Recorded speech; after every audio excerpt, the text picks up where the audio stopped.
देखिए मैं सॉल्यूशन में आप लोगों का बहुत बहुत स्वागत है। आज हम लोग सुपर टेट से संबंधित जो सुपर टेट 2022 में होने वाला है एग्ज़ाम, उससे संबंधित कुछ हम लोग मैथ पढ़ेंगे जो सुपर टेट एग्ज़ाम में आ सकते हैं। देखिए पहला क्वेश्चन आपका है 1.08 0.36 तथा 0.9 का लघुत्तम समापवर्त ज्ञात कीजिए, यानी एलसीएम ज्ञात आपको करना है। देखिए इनका एलसीएम ज्ञात करना है तो सबसे पहले हम संख्या लिखिए। ये दिया है आपका 1.08 0.36 और 0.9 दिया, यहाँ पर भी हम 0 मान लेंगे। देखिए ये भी 2 अंक के बाद दशमलव, ये भी 2 अंक के बाद दशमलव, ये भी 2, ये लिखेंगे 108/100, यानी 2 अंक के बाद 2 जीरो हम बढ़ा लेंगे नीचे, और ये भी हो जाएगा 36/100 और ये भी हो जाएगा 90/100। तो हम एक बार पहले जो है ऊपर का निकाल कर 100 से हम भाग दे देंगे। आइए 108 और 36 90 का हम एलसीएम निकालेंगे। काटिए इसको, 18 से काटिए आप लोग, 18 से तीनों कट जा रहा है, 18 से काट लीजिए। 18 छक्का 108, 18 छक्का 108, 18 दूना के 36, 18 पच्चे 90, 18 पच्चे 90। अब देखिए अब 2 से काट लीजिए, 2 से भी कट जाए, 2 त्याई 6, 2 एक कम 2, ये नहीं कटेगा। अब 3 3 से कटेगा, 5 5 से कटेगा, तो अब सबका गुणा कर लीजिए। अब हो जाएगा एलसीएम बराबर 18 गुणे 2 गुणे 3 गुणे 5। गुणा कर लेंगे, 18 दूना के 36 और 18 दूना के 36 में 3 गुणा करेंगे, यानी गुणा करने के बाद हो जाएगा 540, यानी सबका गुणा कर देंगे तो हो जाएगा 540। उसी प्रकार आप जो है 100 का भी एलसीएम निकालेंगे, 100 का भी, यानी 100 का जो दिया तो 100 से काट देंगे आप लोग, 100 एकम 100, 100 एकम 100, 100 एकम 100। तो अब आप 540 में 100 की भाग दे देंगे। देखिए 1 जीरो से 0 कट गया और बचा 54/10, भाग दे देंगे तो हो जाएगा आपका 5.4। आपका आंसर आ जाएगा 5.4। विकल्प आपका डी सही होगा। आप लोगों से एक रिक्वेस्ट है, यदि आप लोग चैनल को सब्सक्राइब न किए तो प्लीज़ चैनल को सब्सक्राइब कर दीजिए। चलते हम लोग क्वेश्चन दूसरा आपका है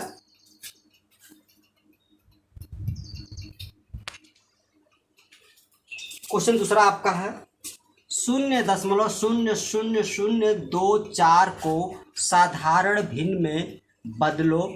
देखिए ये सुपर टेट से संबंधित है, तो ये नहीं कि ये सुपर टेट में ही आएगा, यूपी टेट में आ सकता है, सी टेट में भी आ सकता है।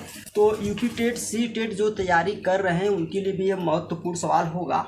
देखिए 0.0024 को साधारण भिन्न में बदलो। तो हम क्या करेंगे, पहले यहाँ पर लिखेंगे 24 और बटा कर लेंगे, लिखेंगे दशमलव के कितना अंक के बाद दशमलव है, 1 2 3 4 5, तो हम 5 जीरो बढ़ा देंगे, 1 2 3 4 5 और यहाँ पर ऐसे काट देंगे। 2 से काटिए आप लोग, 2 एकम 2, 2 दूना के 4, 2 पच्चे 10, 2 पच्चे 10, 50,000। फिर 2 से काटिए आप लोग, 2 छक्का 12, 2 दूना के 4 और 2 पच्चे 10, 25,000। फिर 2 से कट रहा है, 2 से काटिए, 2 त्याई 6 और 2 एकम 2, 2 दूना के 4, 2 पच्चे 10, 2 एकम 2, 2 दूना के 4, 2 पच्चे 10, यानी 2 जीरो। अब ये नहीं कटेगा क्योंकि नीचे सम है, ऊपर भी सम है। ये हो जाएगा 3/12,500। आपका आंसर आ जाएगा 3/12,500। विकल्प आपका सी सही होगा, 3/12,500, क्योंकि अब इसके आगे हम इसे नहीं काट सकते हैं। चलते हैं हम लोग अगले क्वेश्चन पे। क्वेश्चन आपका तीसरा है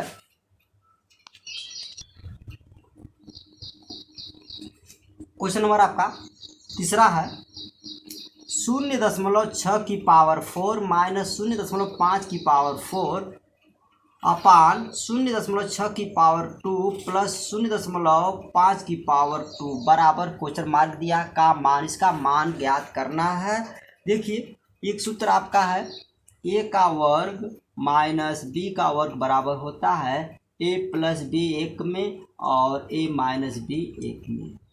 इसी सूत्र पर हमको विस्तार किया जाएगा। देखिए यहाँ पर चार चार घात है, जिसको दो दो घात लिखेंगे ये हो जाएगा 0.6 0.6 की पावर 0.6 की पावर 2 पर हम कोष्टक लगा देंगे। यहाँ पर हो जाएगा आपका 2। देखिए जब हम 2 का गुणा करेंगे 2 दूना के 4 तो 6 की पावर 4 हो जा रहा है, माइनस वही काम यहाँ करेंगे हम 0.5 की पावर 2 और इसका क्वेश्चन फिर 2 कर लेंगे, 2 दूना के 4 हो जा रहा है। और नीचे आपका दिया है 0.6 की पावर 2 प्लस 0.5 की पावर 2। अब इसको हम पहले विस्तार कर देंगे। ये हो गया ए का वर्ग, ये हो गया माइनस बी का वर्ग, ए का वर्ग माइनस बी का वर्ग, एक में प्लस ए प्लस बी, एक में ए माइनस बी। ये हो जाएगा आपका 0.6 का वर्ग 0.6 का वर्ग, एक में प्लस कर लीजिए एक में माइनस कर लीजिए, 0.5 का वर्ग, एक में हो गया प्लस और ये आप महिला क्वेश्चन कर लीजिए, एक में कर लीजिए माइनस। ये हो जाएगा 0.6 का वर्ग माइनस 0.5 का वर्ग बटा आपको दिया है 0.6 का वर्ग प्लस 0.5 का वर्ग। देखिए इससे जो है यह आपका कट जा रहा, तो बचा है आपका 0.6 का वर्ग और माइनस 0.5 का वर्ग। ये भी आपका ए का वर्ग माइनस बी का वर्ग है, चाहे इसका इस रूप में फैला दीजिए चाहे इसका गुणा करके लीजिए। तो इसे विस्तार करेंगे तो एक में हो जाएगा प्लस एक में हो जाएगा माइनस, 0.6 प्लस 0.5, एक में प्लस हो गया और एक में माइनस कर लीजिए, 0.6 माइनस 0.5। तो इसको एक बार हम जोड़ लेंगे तो 6 5 11 हो जाएगा, तो 1.1 हो जाएगा और ये घटा देंगे तो ये हो जाएगा आपका गुणे, यानी 6 में से 5 घटाएंगे तो हो जाएगा 0.1। जब गुणा करेंगे 11 कम 11, लेकिन 0.1 2 अंक के बाद हो जाएगा तो 1 2 यहाँ पर हम दशमलव लगा देंगे, यहाँ 0 बढ़ा लेंगे, 0.2 अंक के बाद हो जाएगा आपका। तो 0.11 आपका आंसर आ जाएगा, 0.11 विकल्प आपका सी सही होगा, 0.11। देखिए इसको हमने जोड़ दिया तो 1.1 आ गया और गुणा इसको हमने घटा दिया, यानी 0.6 में से 0.5 घटा दिया तो 0.1 आया। जब गुणा करेंगे तो 11 कम 11 और 0.1 और 2 अंक के बाद तो 1 2 अंक के बाद 0 लगा देंगे, तो आपका आंसर आ जाएगा 0.11। विकल्प आपका सी सही होगा। चलते हैं हम लोग क्वेश्चन चौथे पर। आपका क्वेश्चन चौथा है,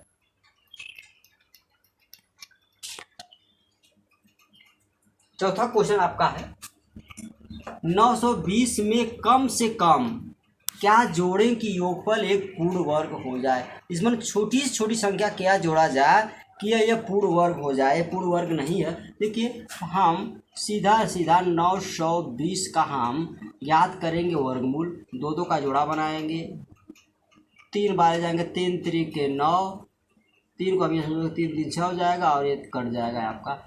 इस जोड़े को उतार लेंगे, 20 को उतार लेंगे। अब देखिए यह 20 है, ये 6 आपका 2 बार में बेसी हो जाएगा, इसलिए एक ही बार जाएगा, एक बार में भी बेसी हो जा रहा है, तो 61। अब देखिए कितना कम हो रहा है, आपको कितना इसमें जोड़ना पड़ेगा। तो आप 61 में से 20 को घटाएंगे तो 1 और 4, यानी इसमें आपका -41 जो है कम हो जा रहा है। तो आप 41 इसमें जोड़ेंगे, यानी इसमें 41 जोड़ने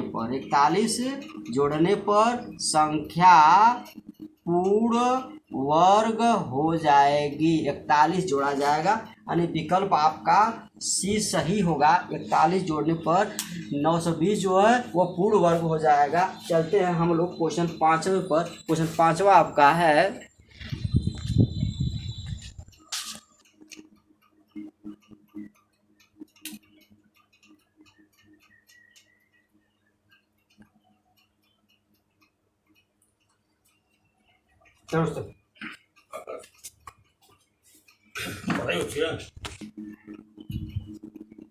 देखिए क्वेश्चन 5वां आपका है, दो संख्याएं 1:5 के अनुपात में है तथा इनका गुणनफल 320 है, तो इन संख्याओं का योग कितना होगा। ये संख्याएं मानिए, ये संख्याएं मान लीजिए यक्स तथा 5x, यानी 1:5 के तो यक्स और 5x मान लीजिए, तो इनका गुणनफल 320 है। इनका गुणनफल कर लीजिए, यक्स गुणे 5x बराबर 320, तो यक्स का x में गुणा करेंगे तो हो जाएगा 5x² बराबर 320, तो यक्स का मान निकालिए, x² बराबर 520/5 से काट देंगे, 320 है ना, 320 है, काट देंगे आप 5 से, तो 5 छक्का 30, 5 चौका 20, यानी x² बराबर 64, तो स्क्वायर हटेगा आपका, ये हो जाएगा 8, इसका वर्गमूल निकल जाएगा, यानी x बराबर 8। तो ये कह रहा कि इनका योगफल, संख्याओं का योग कितना होगा। संख्याओं का योग जोड़ लीजिए, यानी x + 5x योग कितना होगा, तो x 1x और 5x मिलके 6x, तो x का मान रख दीजिए आप लोग, 6 गुणे x का मान है 8, गुणा कर लीजिए, 8 छक 48, तो संख्या का योग जो हो जाएगा वो 48 होगा। विकल्प आप का डी सही होगा। आप लोगों से एक रिक्वेस्ट है, यदि आप लोग चैनल को सब्सक्राइब न किए तो प्लीज़ चैनल को सब्सक्राइब कर दीजिए। चलते हम लोग क्वेश्चन 6वें पे। देखिए क्वेश्चन आपका 6वां है, प्रथम 10 समप्राकृतिक संख्याओं का औसत कितना होगा, यानी 10 यानी योग होगा, सम का योग होगा, यानी 2 + 4 + 6, यानी सम संख्याओं का योग पूछ रहा है, यानी 10, तो ऐसे करते करते आप चले जाएंगे 20 तक, तब 10 संख्या होगी। 20 संख्या 10 संख्या पूछ रहा है, तो 2 का अंतर हो जाता है, 20 संख्या हो जाएगी। तो आइए, तो 2 का अंतर हुआ था, 2 + 1 + 1 + 2 + 3 डॉट डॉट कर आप 10 तक चले जाइए, 10 तक चले जाइए। इसका सूत्र होता है आपका, ये 2 है आपका, 2 गुणे 1/2 गुणे आपका n, आप प्लस n में जोड़ेंगे तो हो जाएगा, संख्या कितनी संख्या है, 10 संख्या, तो 10 यहाँ रख दीजिए, और एक अगली संख्या 10 × 1 = 11। देखिए 2 से इस 2 को काट दीजिए, और 10 का गुणा जब 11 में करेंगे आप लोग तो 110 हो जाएगा।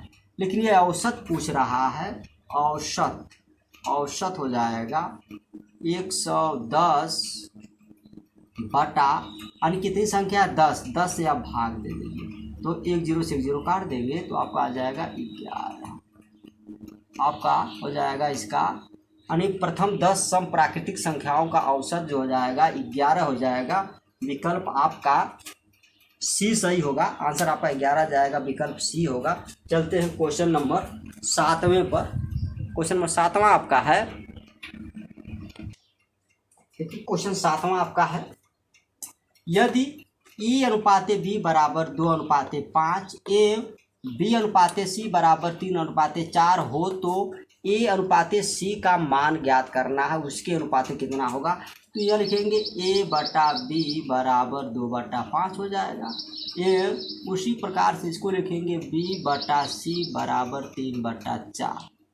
हमको A/C ज्ञात करना है, तो A/C बराबर क्या होगा, देखिए, तो A/B गुणे B/C बराबर 2/5 गुणे 3/4। चूँकि हम A/B का गुणा B/C में हमने कर दिया, और 2/5 गुणा 3/4 में कर दिया। देखिए B से B कट गया, तो हो गया A/C बराबर, यहाँ पर देखिए 2 एकम 2, 2 दूना के 4, तो 3 एकम 3 हो जाएगा, और 5 दूना के 10, यानी A/C, यानी A/C आ गया आपका 3/10। यानी पूछ रहा है तो A/C का मान हो जाएगा तो 3/10, इसका मान हो जाएगा 3/10। यही आपका आंसर होगा। विकल्प आपका बी सही होगा। चलते हैं हम लोग क्वेश्चन 8वें पर, और लास्ट आपका क्वेश्चन है। देखिए क्वेश्चन आपका 8वां कह रहा है, एक घन की प्रत्येक भुजा 8 सेंटीमीटर लंबी है, तो घन का आयतन, संपूर्ण पृष्ठ और विकर्ण ज्ञात करना। 3 चीज ज्ञात करना है। यदि घन की भुजा पता है तो आप ज्ञात कर सकते हैं। यहाँ घन की भुजा 8 दिया है, घन की सभी भुजाएं बराबर होती है। चलिए पहले घन का आयतन निकालिए। घन का आयतन हो जाएगा आपका भुजा का घन यानी बराबर, भुजा कितना है 8 दिया है, 8 का घन, ये 3 बार विस्तार कर देंगे, 8 गुणे 8 गुणे 8, ये बराबर हो जाएगा 8 64, और 64 में 8 गुणा करेंगे तो हो जाएगा 512 घन सेंटीमीटर। यानी घन का आयतन आपका आ गया 512 घन सेंटीमीटर। चलते हैं अब घन का संपूर्ण पृष्ठ ज्ञात कर लीजिए। घन का संपूर्ण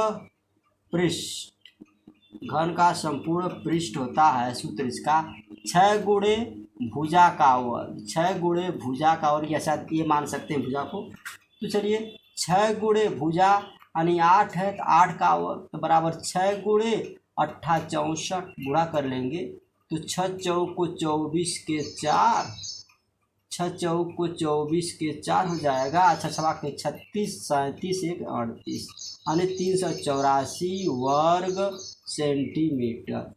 ये आपका संपूर्ण पृष्ठ आ गया।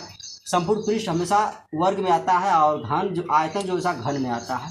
अब आपका एक और ज्ञात करना, ये भी ज्ञात हो गया। अब आपको विकर्ण ज्ञात करना है, तो घन का विकर्ण ज्ञात करने के लिए आपका सूत्र होता है भुजा गुणे कड़ी में 3। तो भुजा क्या है आपका दिया है 8, तो 8 और कड़ी में 3 गुणा कर लेंगे तो हो जाएगा 8 कड़ी में 3 सेंटीमीटर। देखिए घन का विकर्ण हो गया 8 कड़ी में 3, और घन का संपूर्ण पृष्ठ आपका निकाल दें 384 वर्ग सेंटीमीटर, और घन का आयतन जो है 512 घन सेंटीमीटर। इस तरह अगर हमको घन की भुजा पता है तो हम जो भी घन का आयतन भी निकाल सकते हैं, घन का संपूर्ण पृष्ठ भी निकाल सकते हैं और घन का विकर्ण भी निकाल सकते हैं। इसी के साथ ये वीडियो समाप्त होती है। नमस्कार।